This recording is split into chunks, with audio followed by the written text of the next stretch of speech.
कथस वो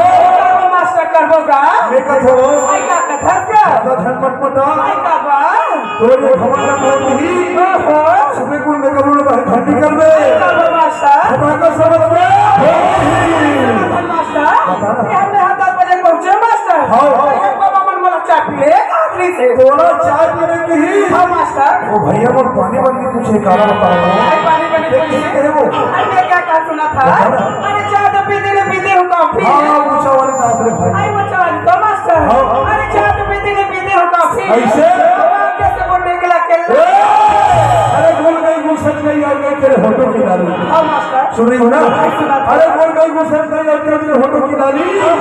अरे यहाँ हमारे मोबाइल में टावर नहीं है रानी हाँ मास्टर ये फोन कर दे रानी आई सुना था मास्टर हर बेसरम के पहले देखकर फेंक पे देखकर जान जाते हमारे चाचा दादा में हमारे बेसरा आई भाभी तो मास्टर और जंगल दान नहीं आई बेसरा जगह नहीं थे अरे बेसरम के पहले देखकर फेंक पे देखकर जान जाते मास्टर हाँ एक जवान जवानी तुम्हें धर दूसरेदार हमारी गाँव में समझे मास्टर नहीं कुछ बात सोच बात सुना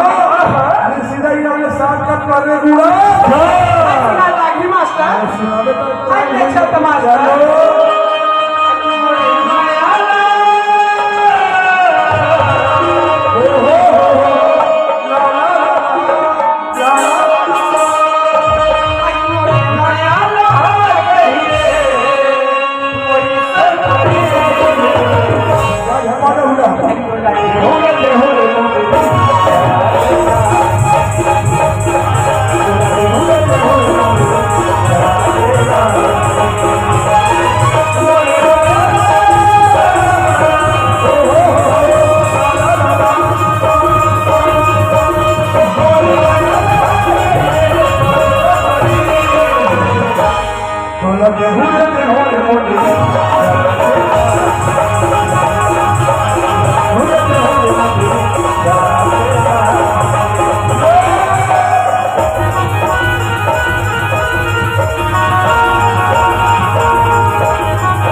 लिखा था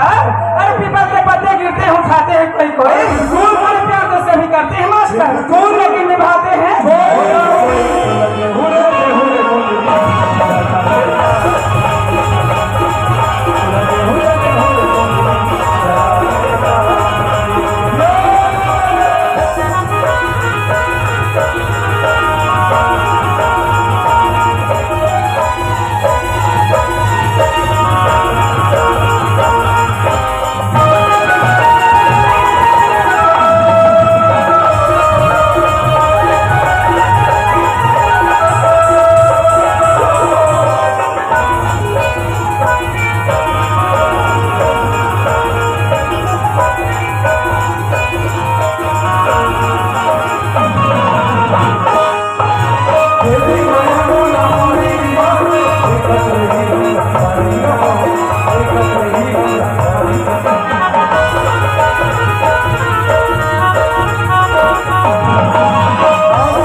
हुआ।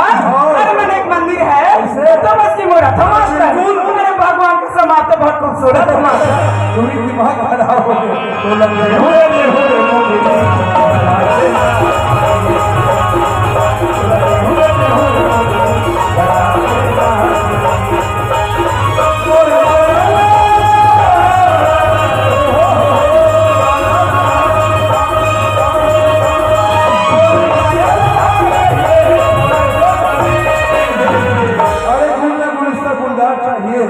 अरे गुलजार चाहिए। कलाकारी में शौक रखते मेरे भाई बहन, एक बार ताली की जोरदार